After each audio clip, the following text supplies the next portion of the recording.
What's up, everyone, and welcome to another episode of the Fantasy Mafia podcast, NBA edition. My name is Jordan Jaika, aka Dr. Fantasy, and I'm here with my co-host, the Fantasy Caveman. We are in the middle of our mini series where we are breaking down each and every 2019 and 2020 season for each organization, as well as giving a preview into their upcoming off season. Right now, we're in the last few teams that got eliminated before the playoffs. Actually, the Suns, I think, are the last team that we have that got eliminated and technically didn't make it into the playoffs. If you want to count the Grizzlies as a playoff team making it in that play-in game, I guess technically they don't count either. So we have the No. Suns and Grizzlies, and then we'll be moving on to some playoff teams and giving their previews. So today, our topic of conversation is the Phoenix Suns. Obviously, a very exciting 8-0 bubble run that fell a little bit short for them. And I remember mentioning to you, I thought it was a little funny because initially we didn't even talk about them being in the bubble because they weren't invited because they were pretty far out. And they ended up going 8-0 and still not making it. So they did everything that they possibly could have. It was a nice stretch there. I know a lot of people are excited about them in the future. So kind of recapping their 2019-2020 season, they were 34 and 39 for the entire year under head coach Monty Williams.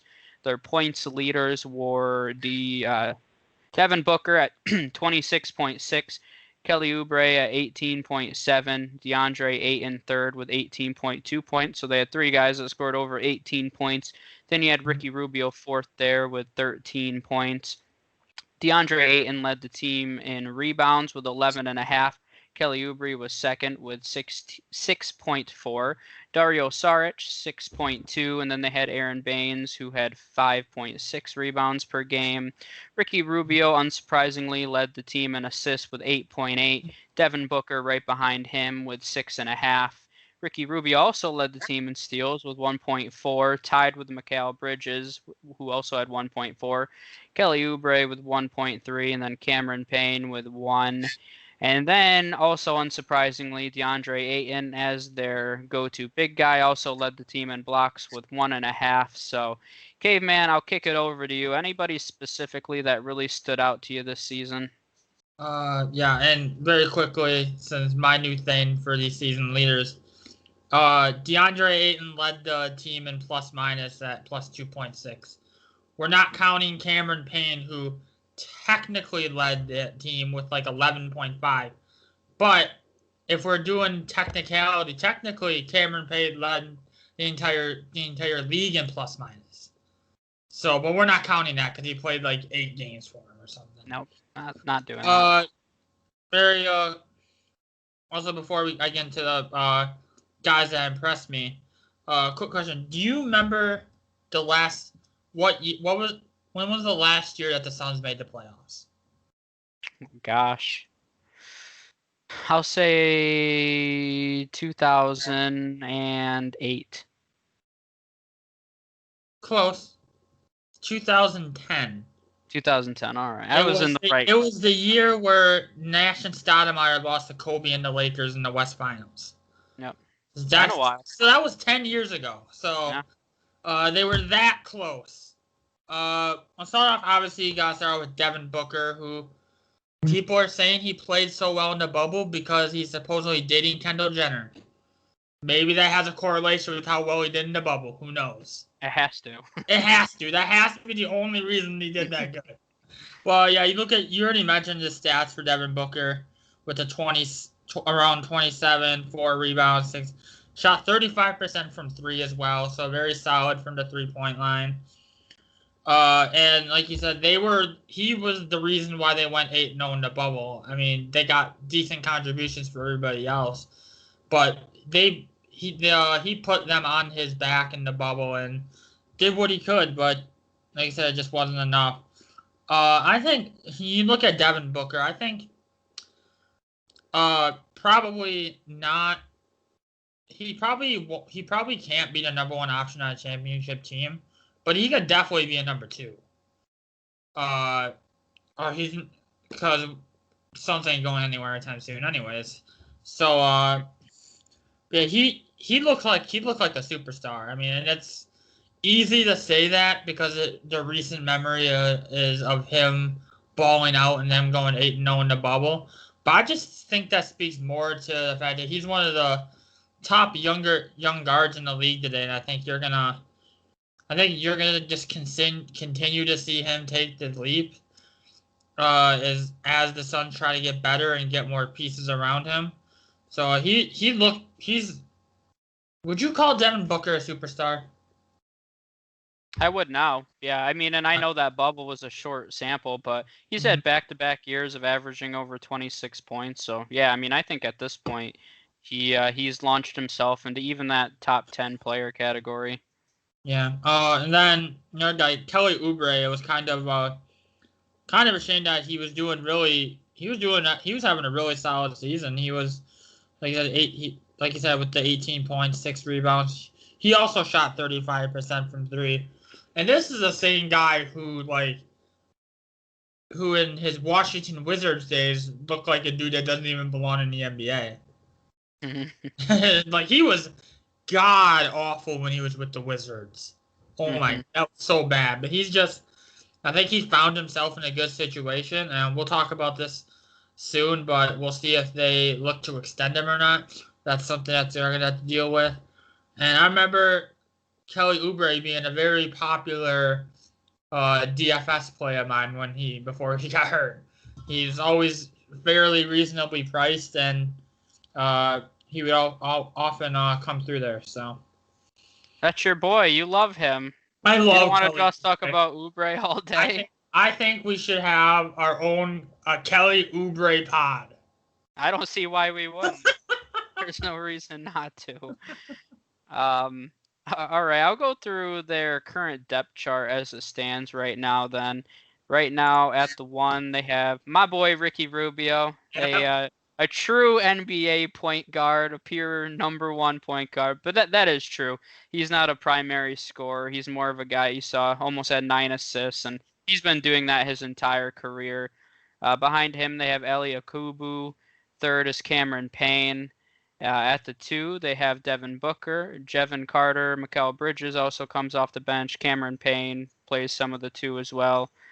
At the 3, they have Mikal Bridges, Cam Johnson, Dario Saric, and Oubre. Oubre, they didn't have him listed as the starting 3, but Bridges and him kind of were interchangeable. They both started games at the 3 this year. Oubre has a little more offensive firepower than Bridges does. At the 4, you have Cam Johnson listed as the starter right now. They have Dario Saric behind him and Chiak Diallo, who's another solid defensive piece off the bench. At the 5, you have DeAndre Ayton, Aaron Baines, and Frank Kaminsky. Also, Diallo plays the 5 sometimes as well. And I didn't really mention it, and I'll bring it up now, but one of the guys that stood out for me, and obviously I mentioned DeAndre Ayton's stat line, which was very impressive with over 18 points a game, 11.5 rebounds, 1.5 blocks, and he really came to life. I think he only played around 38 games this season, but he really came to life when he came back, and he had a really dominating stretch during the second half of the year. That was really encouraging to see. He showed that potential, and the reason why he was drafted #1 overall. I know some people were already starting to question whether or not that was a good pick, but DeAndre Ayton came out really strong in the second half of the season, and if he plays that well moving forward, he definitely is going to be one of the best big pure centers in the NBA. I mean, this is a guy that's 6'11", so close enough to 7 foot, but he can definitely dominate, and he averaged over 20 points a game in February before everything got halted. 21.5 actually, so that just kind of proves how dominant he was really becoming, because he really struggled. I can't emphasize that enough early in the season. So I know they were having some questions internally. Monty Williams, I guess, had a side conversation with him and said, "Hey, your #1 overall pick, start playing like one," and then he did. So I think that's really encouraging. I think Booker can be a #1 guy on a championship team. Now, can the combination of Booker and Ayton win a championship? Probably not. They're going to need another big-time third piece there, but I think it's definitely a strong start to a foundation to do that. So, and Devin Booker, that goes without saying. He's only 23 as of right now. He's going to turn 24 in about a month here, but he's still got time to continue to improve. And we've seen him kind of take his game to a whole new level. So if he can continue to improve upon that and become a legitimate number one guy that can take a team to the championship, I wouldn't be surprised if that happened. But I think DeAndre Ayton's development is really promising for the future of this team.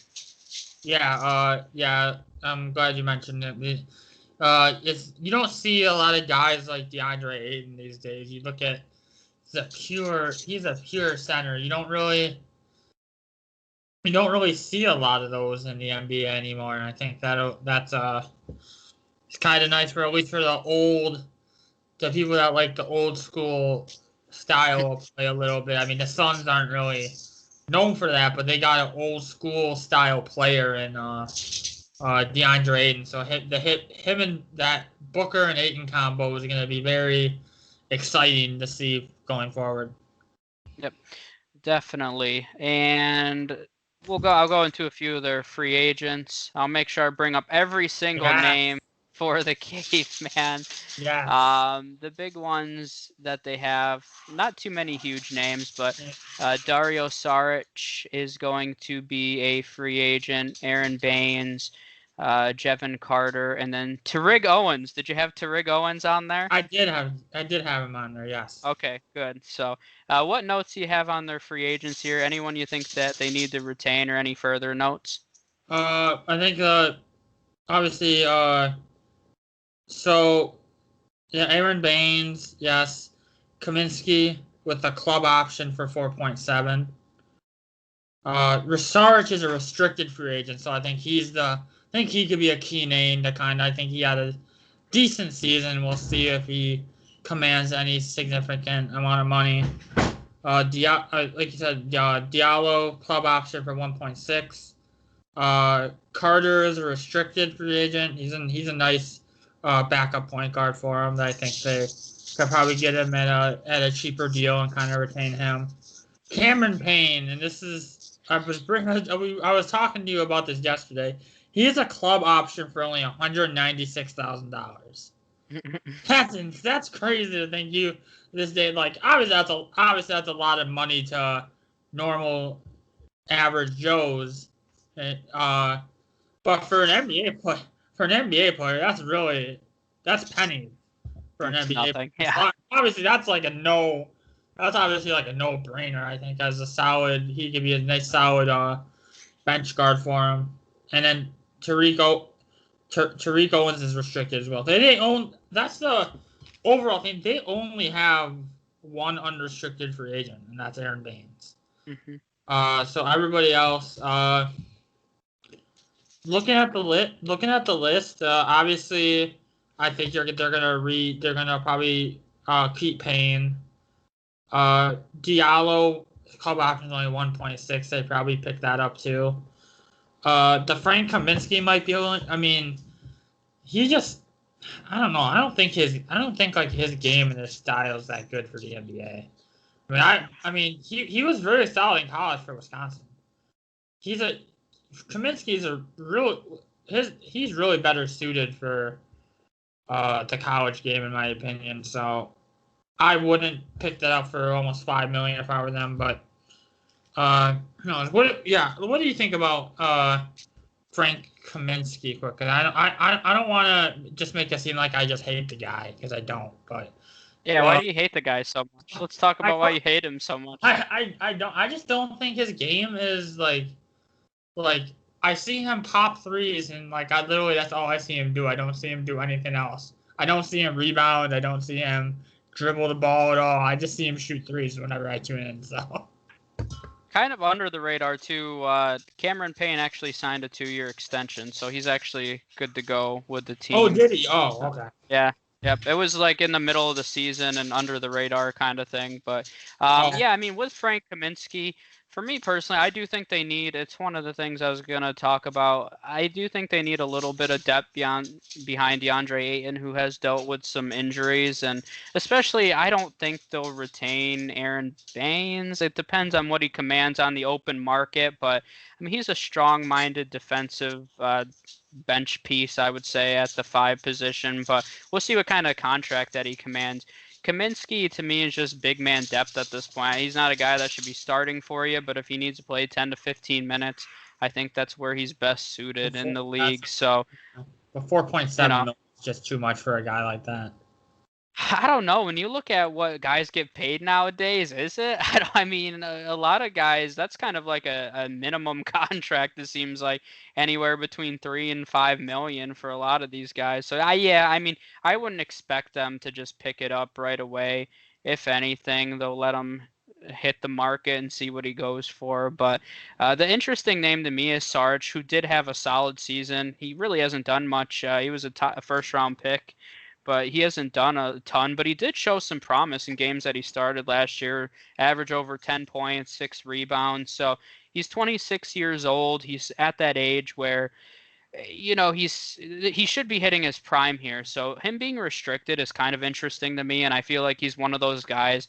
We've seen it happen time and time again during the offseason, but I feel like somebody's going to offer him way too big of a contract where he's making like 15 to 20 million, because he does have potential. He showed that he had potential. So one of those lower end teams who has a ton of salary cap space, I think will just throw money in his face. And then I don't think the Suns would match it, because as much as I do think that they could use depth really everywhere, but I can't see them giving Saric a big contract, because I don't think he's that important to their long-term success. And I think that they can replace him in the free agent market or via the draft. They do have the 10th overall pick, so I don't think that's the way that they should go, but it's an option for them. So those are the two names really for me, is Baines and Sarge. Maybe they retain Frank Kaminsky. Maybe they don't. Honestly, I don't think it's that important of a move for their success moving forward. He could be a solid bench piece, but realistically, you can find bench pieces all over in the free agent market. So it's not that interesting for me to monitor. To me, it's more about Sarge and what Baines going to command on the open market. Yeah. I was just. I just need another person's perspective, because I don't want to just troll the trash guy. Any other notes you want to make on these free agents, or you want to go on to kind of their needs and their targets? We can move on here. Okay. So next we typically talk about their off-season needs and their targets in free agency or the draft. One of the things that I think went under the radar about this team is they actually played solid defense, which to me, watching the Suns before the bubble, I was surprised to look at some of their numbers. They were like a league average team defensively. And I know that's not that impressive, but that's better than I thought they were. Honestly, when you think about Devin Booker, I don't think you think about the best defense. Not that he's a terrible defender. I mean, he's not as bad as James Harden, but that's not saying. I just wanted to throw James Harden's name there. We just wanted to trash James Harden. Yep. I think Any that's opportunity that I can get. That's going to be your new thing. You're going to try to find a way to trash James Harden in every episode. I can't right now, though, because he's been playing pretty solid defense throughout the playoffs. So that's kind of unfortunate. What am I supposed to do? But to me, their biggest need is going to be filling in that 4 position. Because when you look at every other spot, they kind of have it locked up right now. At the 1 with Rubio and Payne now signed. At the 2 with Devin Booker. They could probably use someone else behind him.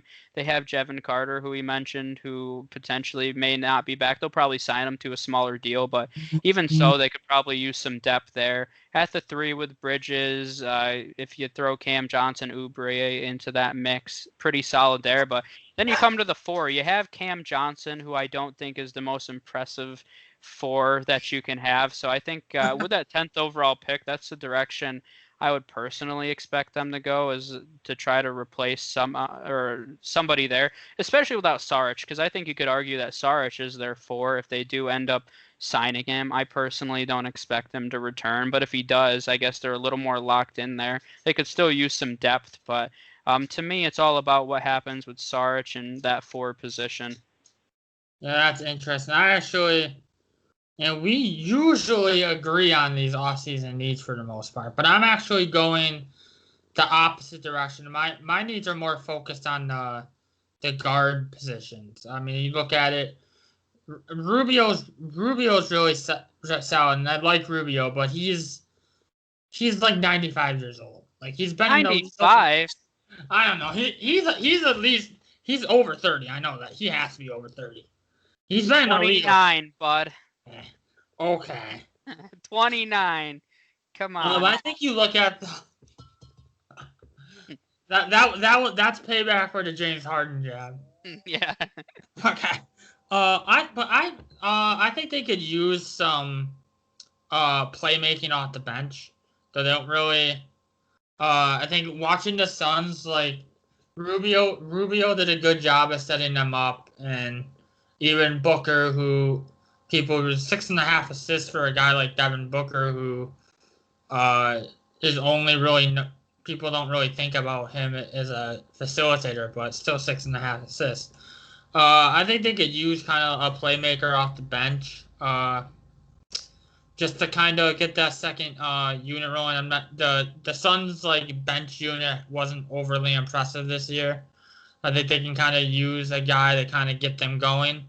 And I say this with a lot of the younger teams. You look at the Suns, they're not young, but they don't have like vets, but they're not young.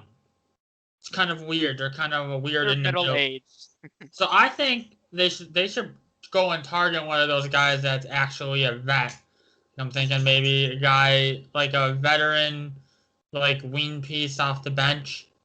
Kind of just. I think all young teams need that kind of veteran presence to, kind of get everybody in check here. Looking at the free agent draft targets here. I was telling you this before we started, but my top draft target for them is Cole Anthony. You look at it, I think he would look. I think this is more along the lines. I think they might potentially look to deal Rubio. I think that's something I've heard a few rumblings about it. Nothing that's really serious that's saying they're seriously interested in trading them. But I think you pick Cole Anthony, and even if Rubio's back next year, you'd let Cole Anthony kind of run that second unit, and you're turning that second unit to a much more efficient second unit there. And then if he's on the court with Booker and Ayton, you have a guy in Cole Anthony who I think is one of the best passers in the draft. Don't really have to rely on him in his shot, which was subpar to say the best in college. But yeah, I think, and then a couple other like I said, my needs in there for the Suns are all based around the guards. I think a guy like who's gonna be a hotter name on the market. I think Shabazz Napier. Another guy who can run the second unit. Kind of seeing my theme here with guys that I want the Suns to get here. No, I don't see any theme. No theme? Okay, because my second guy that they should target is Reggie Jackson. It's all guards. He would kind of feel like a dual purpose for me for the Suns. He would be that veteran presence that they need, and then he could also come off the bench and provide some playmaking. I think Reggie Jackson kind of looking to redeem himself. He had a very subpar year when he played this year. Did he end with the Pistons? I don't even know where he ended up. He goes wherever the wind blows at this point in his career. So yeah, but those would kind of be the guys I want them to target. Yeah, and I had the guard as their secondary need, so I definitely agree that it is. In my notes here, I had a stronger 4 in guard depth, so we're definitely. I think I just had a Similar. secondary one. So I did have Shabazz as a potential signing as well. Another one, he's not as offensive minded, but I always like Tony Snell coming off the bench. So if they're He looking for still depth, plays. he does. He's only 28 years old. Did you I know don't that? think I've seen Tony Snell play a game since he left Milwaukee. He's I like Tony Snell. I think Yeah. he's just a gritty guy off the bench. And you mentioned I agree, and that that was going to be one of my notes as well. That they do need just a veteran presence there. If they're looking to fill that 4 position via free agency, I think a guy maybe like Paul Millsap would make sense.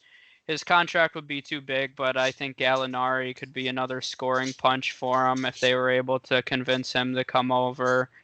Which is very possible considering the Thunder are probably not going to look to retain him if they're going for a full rebuild. But with the 10th overall pick, I had more guys to fill in that 4 position. And I like them going that route as well because then you can slide Cam Johnson to the bench and it makes your bench a little stronger as well. So I had Isaac Okoro, who I think is kind of our resident. You need a big man, have Isaac Okoro Yeah. at this point in every episode. And I had Precious Achua as well who Mm-hmm.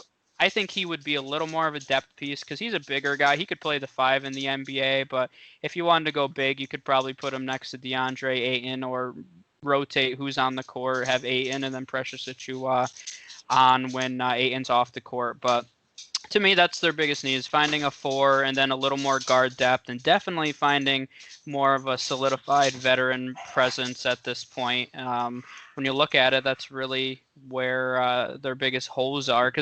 And the Cole Anthony one, I'll say, is really interesting. I mean, I've mentioned Cole Anthony several times because I think he's one of the highest upside picks in this draft that comes with the most risk, though. Because, I mean, I definitely 100% realize that Cole Anthony could be an all-star in this league, or he could be the guy that's not even in the NBA in 5 years. I mean, I really think that his range of outcomes are that extreme. So I've been putting him on teams like the Spurs, who really need that offensive firepower and where he'll have a chance to really thrive offensively. I think it's interesting. I think him and Devin Booker together would be really fun to watch. I think your Ricky Rubio hate is shining through a little bit, and you're trying to kick Ricky Rubio out of town. And if they did draft Cole Anthony, I would definitely agree it would be they would have to trade Ricky Rubio because I don't know if they need to spend the 10th overall pick on a backup for Ricky Rubio or a guy that can come in off the bench. I think whenever you have the 10th overall pick, I think you want a guy that can step in and maybe doesn't start for you day one, but he's a starter for you at least sometime during his first season. This is a weaker class, but we'll see. I think it would be fun to watch, though, and I hope Ricky Rubio doesn't get kicked out of town, but it's definitely possible that it happens. I've seen some rumors about it as well, and it kind of depends what the Suns think of this free agent class / draft class. So we'll look ahead at next season. Obviously, they had the hottest stretch in the NBA in the bubble. Really, no denying that.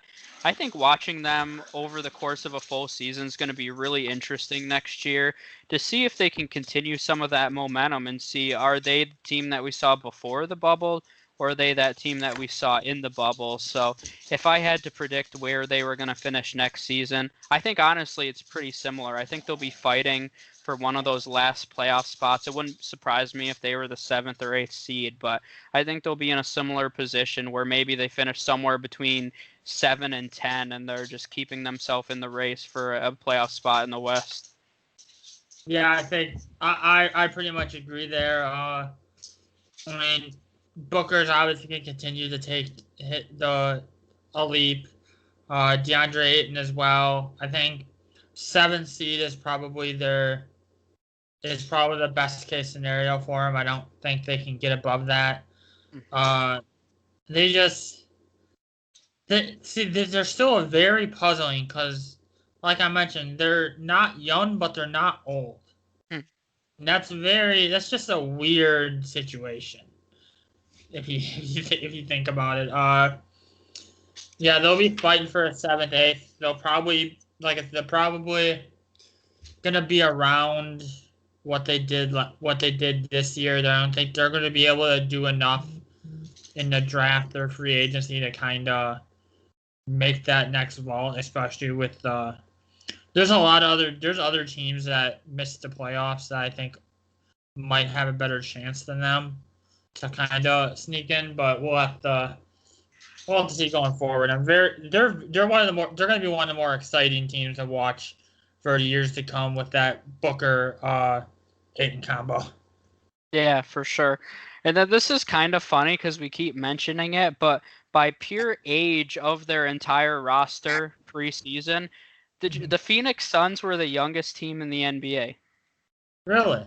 Isn't that really true? I would have honestly never guessed that in a million years. And looking at it, their average age is 24.49, which is really surprising. This was going back a year, so with their preseason roster, I don't know how much it changed from them, but that's kind of that's an interesting note to make there. I just Googled it quickly.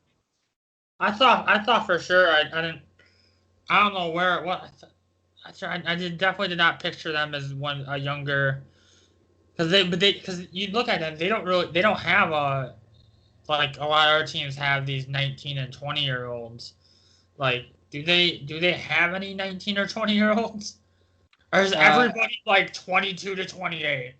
Yeah, it must be everybody's in that range. I don't know how old some of their bench pieces are, so that's possible. I think it changed throughout the season as well because I'm looking and it looks like they moved to 6th by season end. So they started off number 1 and they moved to 6th. So some teams were ended up being younger than them, but interesting there. Either way, they still need to add some veteran depth no matter what the average age is. I think it's an important theme, but like I said, I think it'll be fun to watch them moving forward because we really saw 2 completely different teams in the bubble versus pre-bubble. So I'm interested to see which team they really are and how they compete moving forward. So any last notes that you want to make here?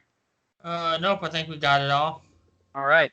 So that's it for the Phoenix Suns. Next episode, we will have the Memphis Grizzlies, who got to play in the play-in game and ultimately fell short. But we appreciate you guys watching. If you don't already, make sure you subscribe to the Fantasy Mafia on YouTube. We've been posting all of our podcasts on Spotify, Google Podcasts, Apple Podcasts. So make sure you tune in wherever you listen to podcasts. And as I mentioned, we always post everything on YouTube. Make sure you go over and join the conversation in the Fantasy Hotspot, which is our group on Facebook. We have over 600 members now, and that's just a place to go and talk with other fellow sports fans about whatever's on your mind, whether it's NBA, MLB, NHL, NFL. I know I have to throw NHL in there. Hockey players are people too. Not welcome. The hockey players are people too, I guess. But yeah, definitely go check out the Fantasy Hotspot. Join the conversation there if you haven't already. We appreciate you guys listening, and we will see you next time. Yep.